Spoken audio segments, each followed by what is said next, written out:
저도 가짜라고 생각해서 틀렸는데 incorrect. 예. 진짜 사진이라고 합니다. 예. 정확한 타이밍에 찍은 사진이라서 비행기는 작아 보이고 길이는 커 보이는 착시 현상이 일어나고 있는 것입니다. 두 번째 사진을 보실까요? 진짜일까요? 가짜일까요?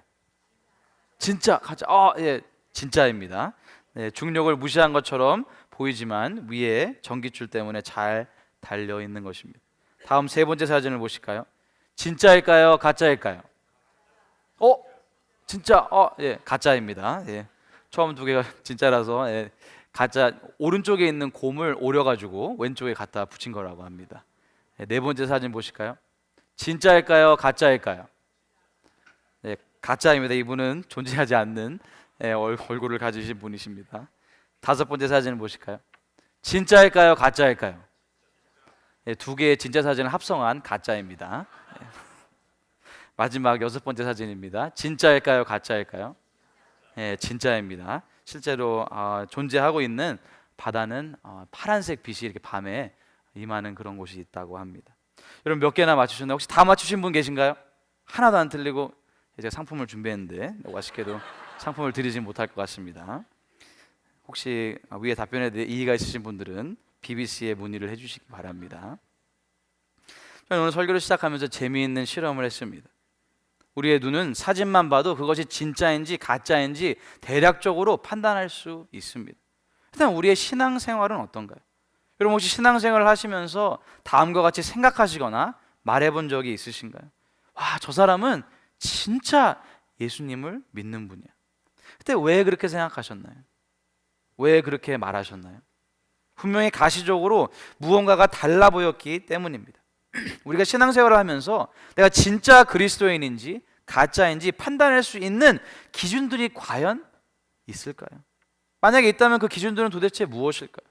만약에 누군가 나를 보게 된다면 저분은 진짜 그리스도인이야 라고 말할 수 있을까요? 오늘은 진짜인가 가짜인가라는 제목으로 말씀을 전하겠습니다. 먼저 본문의 배경을 함께 살펴보기 원합니다. 사도행전 9장은 교회 역사상 가장 유명한 회심 사건을 기록하고 있습니다. 바로 청년 사울이 예수님을 만나는 장면인데요. 사도행전을 기록한 저자 누가는 이 사건을 얼마나 중요하게 생각했는지 사도행전에 총 3번씩은 사도행전 9장, 22장, 26장에 이 사건을 기록하고 있습니다. 그래서 사실 우리가 청년 사울의 회심, 사도 바울의 회심 사건을 읽을 때마다 생각해 봐야 되는 질문이 있습니다. 과연 사울의 회심이 누구나 경험할 수 있는 보편적인 사건인가요? 아니면 이 사건은 오직 사울에게만 국한된 예외적인 사건인가요? 많은 사람들은 사울의 회심이 너무 특이해 보이고 보편화가 될 수 없다고 말합니다. 저에게는 사울처럼 다메섹으로 가다가 예수님을 만난 그런 특별한 경험이 없는데요 라는 식으로 생각하고 말하죠. 실제로 사울의 회심 사건은 정말 특별했던 부분들이 있습니다. 강한 빛이 보이고 사울을 직접 부르시는 예수님의 목소리가 들리고 앞을 보지 못하고 비닐이 눈에서 벗겨지는 경험은 일반적이진 않습니다. 그러나 분명한 사실은 사울의 회심에는 반드시 우리 모두에게 보편적으로 적용될 수 있는 부분이 있다는 것입니다. 오늘은 본문을 중심으로 청년 사울의 회심이 진짜인 이유를 알아보기 원합니다. 그리고 본문을 통해 배운 동일한 기준을 가지고 우리 자신을 점검해 보기 원합니다. 난 진정으로 예수 그리스도를 믿고 있는가? 나는 진짜 그리스도인인가? 아니면 가짜인가? 우리는 사울의 회심을 통해 진짜 그리스도인을 구분할 수 있는 3가지 기준을 살펴볼 수 있습니다. 다 같이 읽겠습니다. 첫째는 예수님을 인격적으로 만난 나의 구원 이야기가 있어야 합니다. 사울이 누구인가? 오늘 본문인 사도행전 9장까지 누가는 총 3번에 걸쳐서 사울을 이미 사도행전에서 소개했습니다. 먼저 사도행전 7장 58절에서 스데반이 죽임을 당했을 때 증인들이 옷을 벗어 사울이라 하는 청년의 발 앞에 두니라 하고 소개하고 있고요. 사울은 스데반이 돌로 맞는 그 자리에 있었고 사도행전 8장 1절에 보시면 사울은 그가 죽임당함을 마땅히 여기더라라고 기록되어 있습니다. 뿐만 아닙니다. 이 청년 사울은 사도행전 8장 3절을 보시면 초대의 교회를 산산조각 내려고 했던 사람입니다. 같이 읽겠습니다. 사울이 교회를 잔멸할새 각 집에 들어가 남녀를 끌어다가 옥에 넘기니라. 사울은 집집마다 다니면서 그리스도인들을 모조리 잡아서 감옥으로 가두었습니다. 이렇게 이미 사도행전에서 소개되었던 청년 사울이 오늘 본문에 또 등장합니다. 사도행전 9장 1절 상반절 말씀입니다. 같이 읽겠습니다. 사울이 주의 제자들에 대하여 여전히 위협과 살기가 등등하여. 청년 사울은 스데반의 죽음 이후에 조금도 바뀌지 않았습니다. 그는 예수님이 하나님의 아들이자 하나님이 시라는 사실을 전혀 믿지 않았기 때문에 그리스도인들을 하나님을 모독하는 자들이라고 여겼습니다. 그래서 그는 그리스도인을 향한 증오가 가득했고 어떻게 해서든 그들을 감옥에 잡아 넣으려고 했던 것입니다. 얼마나 하나님을 향한 열심이 많았는지, 단순히 예루살렘에 그 일을 하는 것이 아니라 북쪽에 멀리 떨어져 있는 다메섹이라는 도시까지 가서 예수님을 믿는 사람들을 붙잡아오려고 마음 먹고 대제사장을 찾아갔습니다. 사도행전 9장 1절 하반절과 2절입니다. 대제사장에게 가서 다메섹 여러 회당에 가져갈 공문을 청하니 이는 만일 그 도를 따르는 사람을 만나면 남녀를 막론하고 결박하여 예루살렘으로 잡아오려 함이라. 이렇게 사울은 대제사장의 공문을 가지고 다메섹으로 떠났습니다. 여러분, 예루살렘에서 다메섹까지 거리가 얼마였는지 아시나요? 역사학자들은 그 거리가 약 150마일 정도 되었다고 합니다. 그 당시에는 일주일 정도를 걸어야 도착할 수 있는 거리였습니다. 청년 사울은 이렇게 먼 거리를 조금도 머뭇거림 없이 그냥 달려간 겁니다. 예수님을 믿는 사람들, 그 도를 따르는 사람들을 만나면 남자든지 여자든지 상관없이 수갑을 채우고 예루살렘에 있는 감옥에 붙잡아 오려고 갔던 겁니다.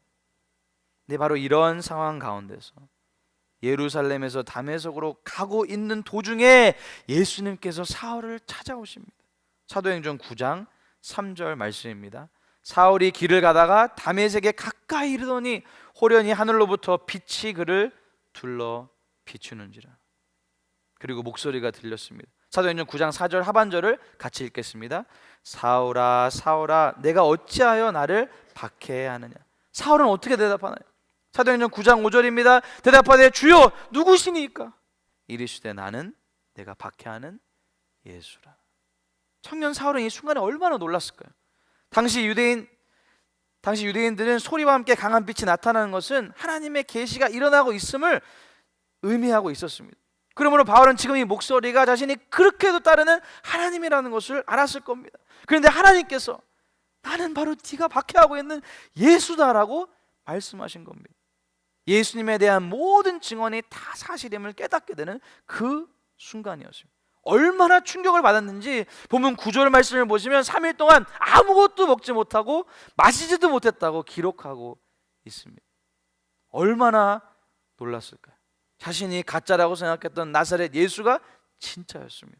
예수님은 진짜 하나님의 아들이시고 온 인류의 죄를 대신해서 십자가에 못 박혀 죽으시고 3일 만에 부활하신 구원자셨습니다.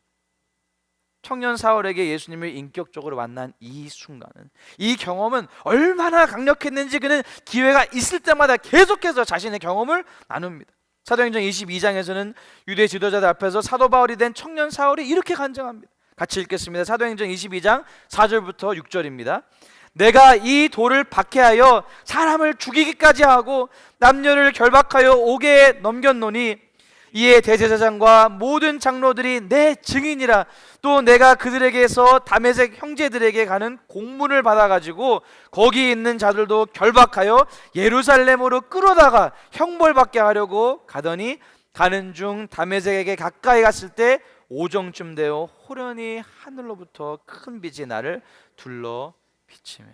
자신을 죽이려고 하는 유대인들을 향해서 자신이 어떻게 예수님을 만나게 되었는지, 예수님을 인격적으로 만난 그가 구원받은 그의 이야기를 나눕니다.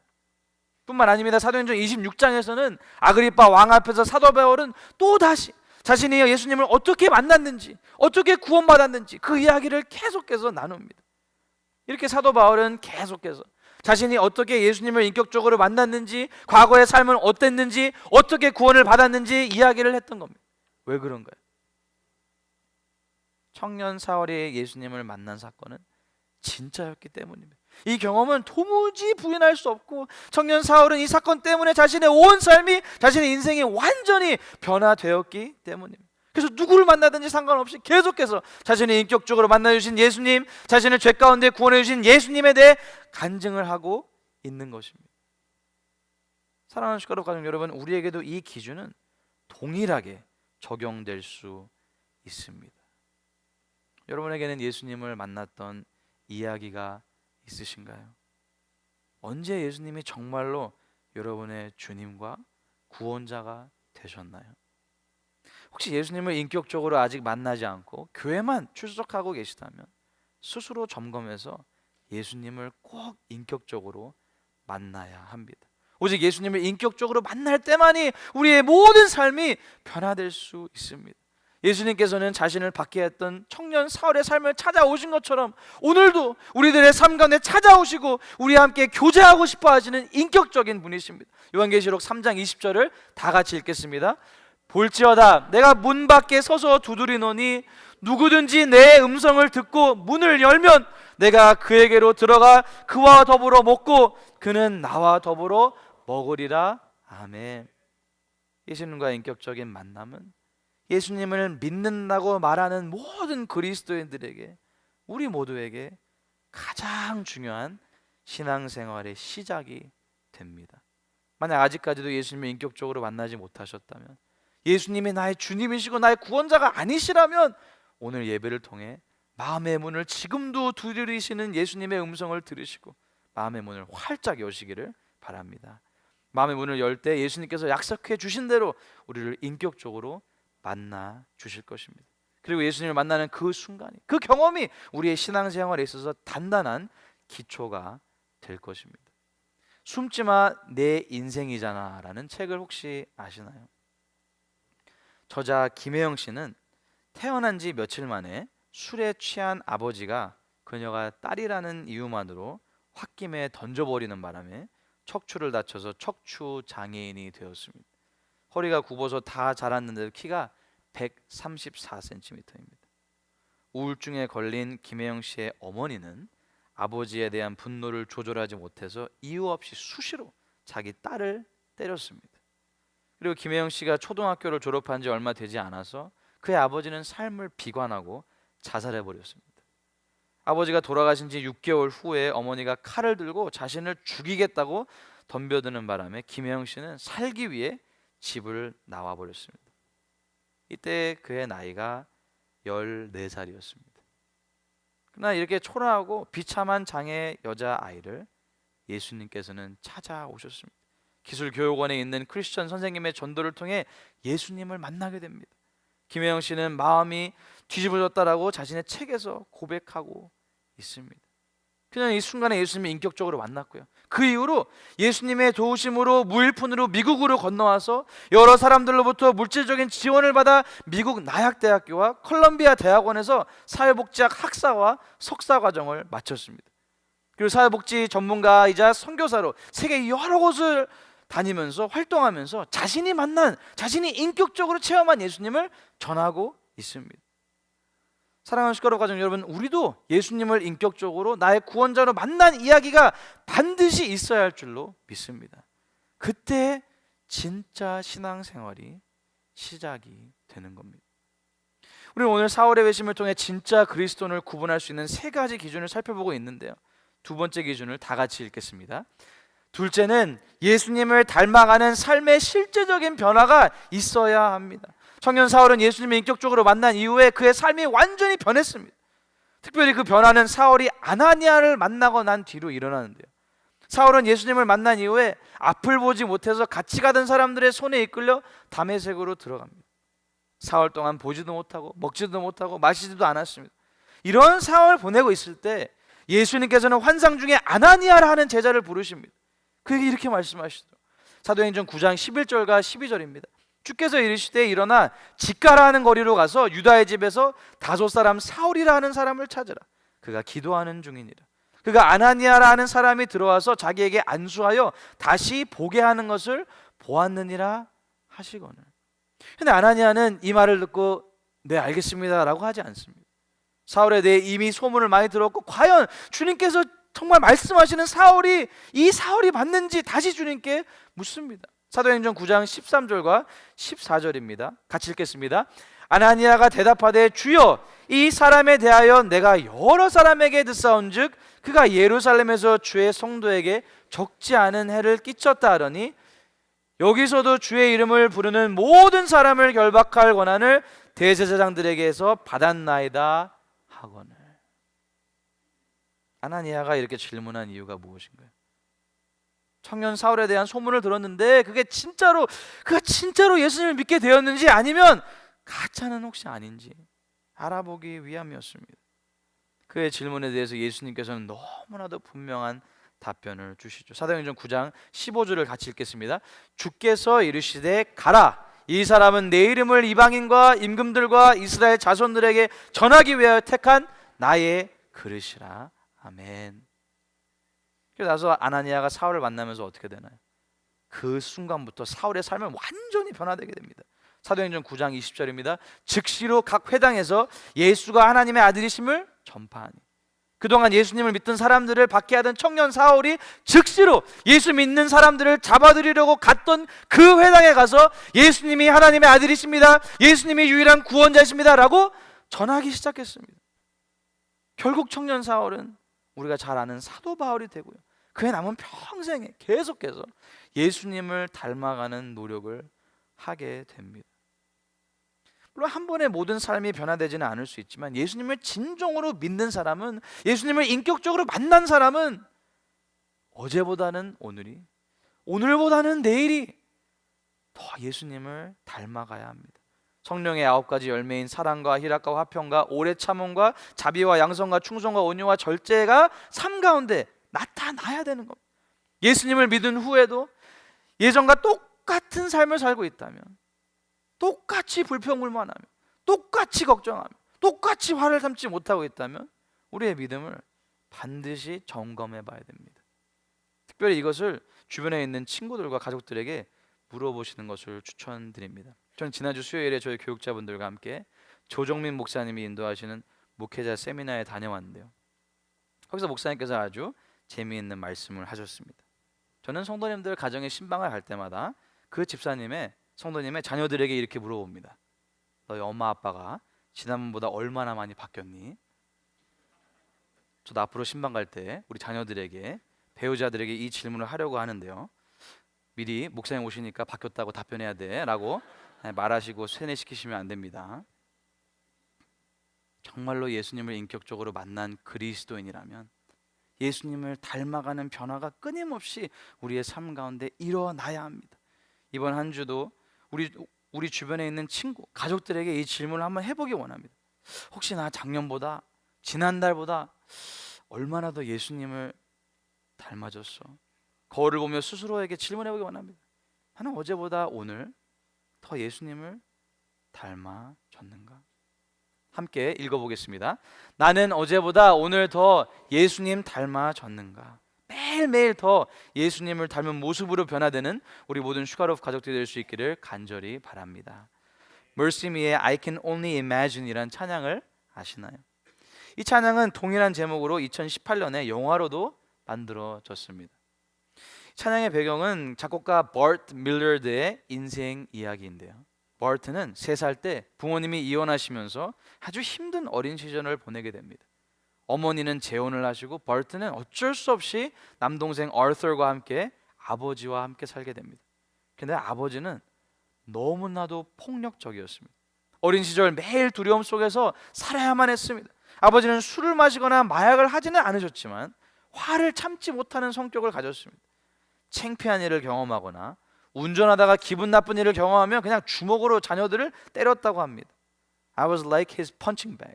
저는 아버지의 펀칭백이었어요 라고 기억을 합니다. 근데 버트가 9학년 때 아버지는 갑자기 암 진단을 받게 됩니다. 그리고 그 순간에 예수님을 만나고 예수님을 믿고 삶이 얼마나 많이 바뀌게 되는지 버트는 직접 두 눈으로 보게 됩니다. 버트는 이렇게 얘기하는데요, 저는 괴물이었던 한 남성이 예수님과 깊이 사랑에 빠지게 되는 경험을 가장 앞자리에서 보게 되었어요.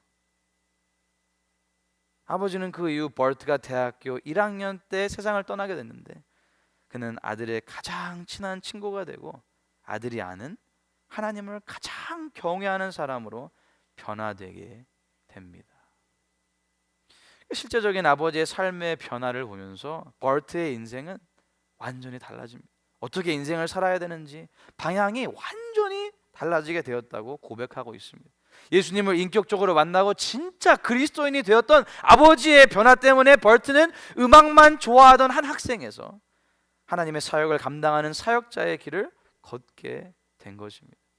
사랑하는 숟가락 가족 여러분, 예수님을 진짜로 믿는다면 우리는 삶이 변화될 수밖에 없습니다. 고린도전서 3장 16절 말씀을 다 같이 읽겠습니다. 너희는 너희가 하나님의 성전인 것과 하나님의 성령이 너희 안에 계시는 것을 알지 못하느냐? 아멘. 하나님의 성령이 우리 안에 거하시면서 우리의 삶을 계속해서 예수님을 닮아갈 수 있도록 만들어 주십니다. 그러므로 진짜 그리스도인이라면 삶이 점점 변화되어 예수님을 닮아갈 수밖에 없습니다. 우리 모두 계속해서 우리에게 말씀하시는 성령님의 음성에 민감하게 반응해서 삶의 모든 영역이 예수님을 닮아갈 수 있기를 간절히 축복합니다. 우리 오늘 사울의 회심을 통해 진짜 그리스도인을 구분할 수 있는 세 가지 기준을 살펴보고 있습니다. 다 같이 읽겠습니다.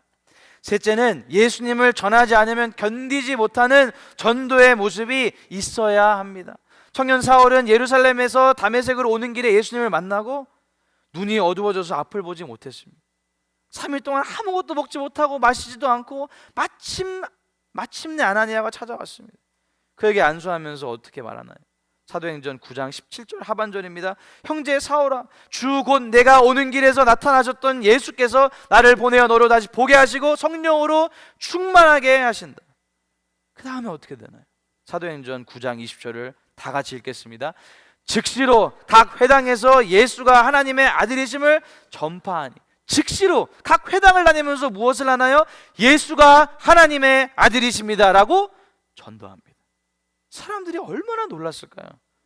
사도행전 9장 21절을 세번역 성경으로 보시겠습니다. 그 말을 듣는 사람들은 다 놀라서 말하였다.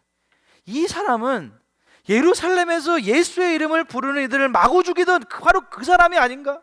그가 여기 온 것도 그들을 잡아서 대제사장들에게로 끌고 가려는 것이 아닌가? 저는 이 사람들의 반응이 짧게 요약하자면 오늘 설교 제목이라고 생각됩니다. 진짜인가? 가짜인가? 근데 이런 상황 가운데서 청년 사울은 어떻게 되나요? 사도행전 9장 22절 말씀을 같이 읽겠습니다. 사울은 힘을 더 얻어 예수를 그리스도라 증언하여 다메섹에 사는 유대인들을 당혹하게 하니라. 아멘. 청년 사울은 계속해서 더 힘을 얻어서 예수님은 하나님의 아들이십니다, 예수님은 그리스도이십니다 라고 전도를 합니다. 어느 정도까지 전도를 하게 되냐면요, 23절을 세번역으로 보시면 유대 사람들이 사울 죽이기로 모의하는 상황까지 가게 됩니다. 예수님을 믿는 사람들을 잡으려고 다메섹으로 갔던 혈기왕성한 청년 사울이 예수님을 인격적으로 만난 후 삶이 완전히 변화돼요. 이제는 누가 뭐라 그래도 예수님이 하나님의 아들이신 것을, 그리스도이신 것을 전도하지 않고는 도저히 견딜 수가, 살 수가 없었던 겁니다. 혹시 기독교 변증가 C.S. 루이스를 알고 계시나요? 제가 가장 좋아하는 변증가 중에 한 명이라 벌써 설교 시간에 여러 번 이분의 책을 인용했습니다. 사실 C.S. 루이스의 삶은 절대로 편안하지 않았습니다. 아일랜드의 기독교 가정에서 태어났지만 10대 때 스스로 무신론자가 되어서 하나님을 거부하면서 살았습니다. 하지만 하나님은 그를 그냥 내버려 두지 않으셨죠. 젊은 시절 날카로운 지성과 깊은 내적 갈등 속에서 방황은 했지만 결국 30대 초반에 예수님을 인격적으로 만나게 됩니다. 그 후에 수많은 책과 글을 통해 전 세계 수만 명, 수억 명의 사람들에게 복음을 전하는 전도자가 됩니다. 그는 전도에 관심이 특별히 많았는데요, 왜 그랬을까요? C.S. 루이스는 기독교와 문화, Christianity and Culture라는 글에서 이렇게 말합니다. 하나님의 영광을 위해 인간이 할 수 있는 최선의 그리고 유일한 일이 영혼을 구하는 일이고 이것이 우리 인생의 가장 중요한 기업이다. 결국 그는 30개가 넘는 책을 쓰고 그 외에도 수많은 에세이와 명언을 남기면서 20세기의 가장 뛰어난 기독교 변증가가 됩니다. 그의 저서를 통해 지금까지도 수많은 사람들이 예수 그리스도를 만나게 된 것입니다. 사랑하는 숟가락 가족 여러분, 예수님을 인격적으로 만난 사람이라면 그의 삶은 변화될 수밖에 없습니다. 뿐만 아니라 그는 예수님에 대해서 말하며 전도하는 삶을 살 수밖에 없습니다. 그러므로 우리도 우리 자신을 살펴봐야 됩니다. 내가 정말 예수님이 유일한 길이고 진리고 영원한 생명이라고 믿고 있다면 예수님을 전할 수밖에 없습니다. 저도 처음 예수님을 뜨겁게 만난 이후에 대학생 때 만나는 사람마다 항상 예수님을 믿어야 된다고 강조했습니다. 특별히 한국에서 선후배 관계가 있어서 제가 선배가 되었을 때는 후배들을 밥 사준다고 하면서 예수님을 믿어야 된다고 계속해서 복음을 전하고 제가 예수님을 믿게 된 제 이야기를 말해 주었습니다. 오늘 설교를 준비하면서 제 자신을 다시 한번 돌아보게 되었습니다. 과연 대학생 때 예수님을 인격적으로 만난 이유만큼 예수님을 나는 지금 전하고 있는가? 혼자서 전도하는 것은 결코 쉽지 않습니다. 그래서 여러분 모두를 초대합니다. 9월 27일 토요일에 우리 교회는 전교인이 전도를 나갈 것입니다. 그윈의 카운티에서 실시하는 Public Safety Festival에 부스를 설치해서 지역 주민들을 섬기고 무엇보다 예수님의 복음을 전할 겁니다. 저희 교회 티셔츠를 잘 알고 계시죠? 의도적으로 이 말을 앞에 쓴 겁니다.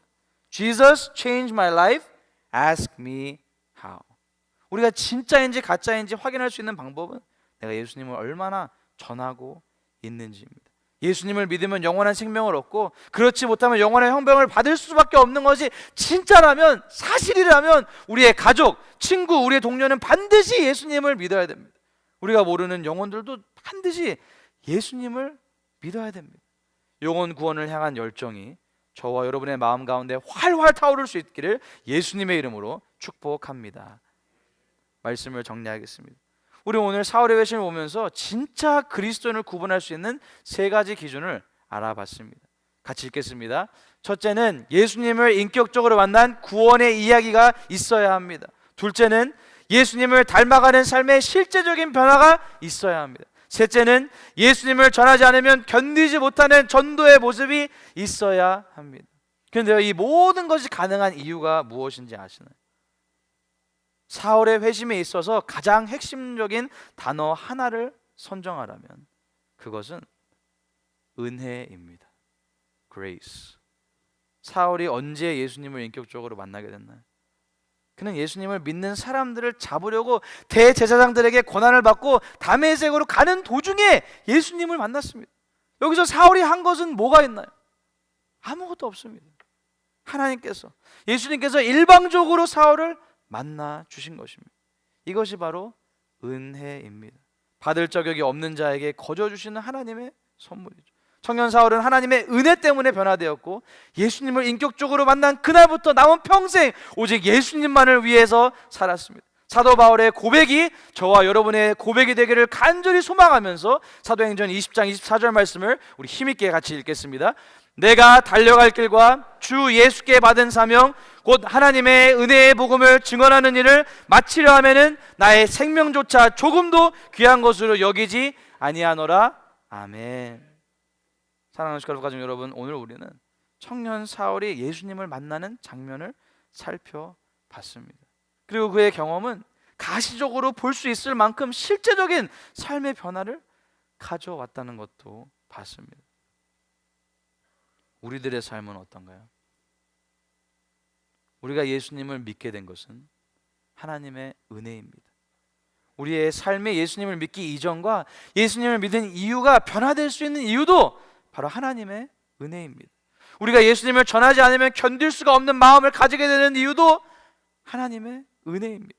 우리의 남은 평생 우리가 받은 하나님의 은혜를 기억하고 그 은혜를 힘입어서 우리의 말과 행동, 우리의 모든 삶이 변화될 수 있기를 간절히 바랍니다. 그래서 우리가 만나는 모든 사람들에게 저분은 진짜 그리스도인이야, 예수 그리스도의 향기를 흘려보내는 우리 모두가 될 수 있기를 예수님의 이름으로 축복합니다. 다 같이 일어나서 결단 찬양을 하나님 아버지께 올려드리시겠습니다.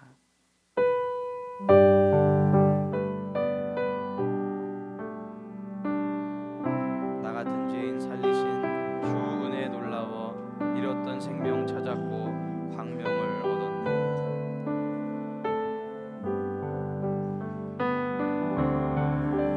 나 같은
아직 만나지 못하셨다면 오늘 예배를 통해 지금 기도할 때 예수님을 인격적으로 만날 수 있도록 기도하기 원합니다. 이미 예수님을 인격적으로 만나셨다면 주님과 더 깊은 교제가 있기를 기도하기 원합니다. 우리가 예수님을 진정으로 믿고 예수님을 정말 따르는 제자라면 우리의 삶이 계속해서 예수님을 닮아서 변화될 수 있도록 함께 기도하기 원합니다. 우리의 모든 생각과 마음의 묵상과 우리의 말과 행동에서 예수 그리스도의 향기가 날 수 있도록 함께 기도하기 원합니다.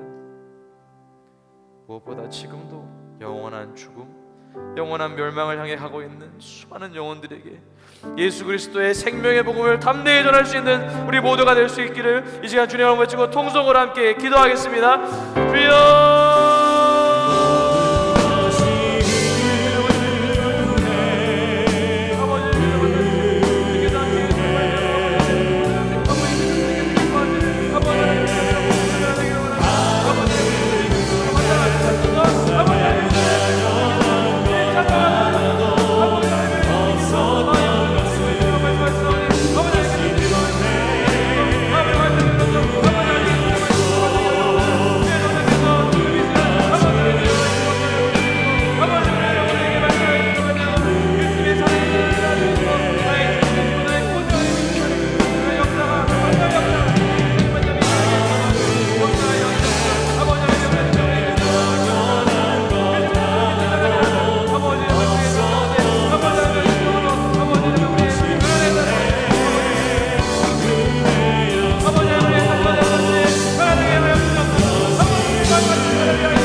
풍성하신 아버지 하나님, 오늘 말씀을 통해 우리의 신앙이 진짜인지 가짜인지를 스스로 다시 점검할 수 있도록 은혜를 주심을 감사드립니다. 주님, 우리 모두에게 예수님을 인격적으로 만나는 은혜를 허락하여 주시옵소서. 사오라 사오라 부르셨던 동일한 음성으로 오늘 우리 사랑하는 성도님들의 이름을 불러주시기를 간절히 빌고 원합니다. 그래서 주님, 사울이 다메섹 길에서 예수님을 만나 그의 인생이 완전히 변화됐던 것처럼 주여, 우리 모두도 주님의 세미한 음성을 듣고 주님과의 인격적인 만남을 통해 우리의 삶도 완전히 변화되게 하여 주시옵소서. 교회만 오고 가는 그런 신앙생활이 아니라 우리의 말과 행동과 우리의 온 삶 가운데 예수님이 드러나게 하여 주시옵소서. 그래서 우리를 만나는 모든 사람들이 우리를 볼 때 친정으로 예수님의 제자라는 사실을 볼 수 있게 역사하여 주시옵소서. 아버지 하나님, 우리 모두에게 전도하지 않으면 견딜 수 없는 복음에 대한 열정을 부어주시기를 간절히 빌고 원합니다. 사울이 복음을 위해 생명까지 내어 놓았던 것처럼 우리도 주변 사람들에게 예수님을 전하지 않고는 가만히 있을 수 없는 증인된 삶을 살아갈 수 있도록 도와주시옵소서. 내 가족에게, 친구에게, 이웃에게, 그리고 이 땅에 아직도 잃어버린 수많은 영혼들에게 예수님만이 유일한 구원자가 되심을 전하게 하여 주시옵소서. 열의 하나를 감사의 예물을, 주일 예물을 주님 앞에 올려드립니다. 주여, 주님을 향한 우리의 사랑이, 우리의 헌신과 우리의 온 삶이 주님 앞에 연락되는 향기로운 예물이 되게 하여 주시옵소서. 한 주간을 살아가면서 저희들의 모든 삶이 예수 그리스도의 돌보심 가운데 풍성한 은혜를 경험하는 하루하루의 삶이 되게 하여 주시고, 모든 위험사고 질병 가운데 머리카락 하나 상하지 않도록 우리 사랑하는 성도님들과 저들의 가정, 자녀, 생업, 우리 교회를 지키시고 복 내려 주시옵소서. 이제는 우리 주 예수 그리스도의 은혜와 하나님 아버지의 놀라우신 사랑과 성령님의 충만하심이 온 마음 정성 다해 하나님을 찬양하고 예배한 사랑하는 모든 주의 자녀들, 저들의 가정, 범사, 우리 교회 위에 지금부터 영원토록 항상 함께 하시옵기를 우리 주 예수 그리스도 이름으로 간절히 축복하며 기도하옵나이다.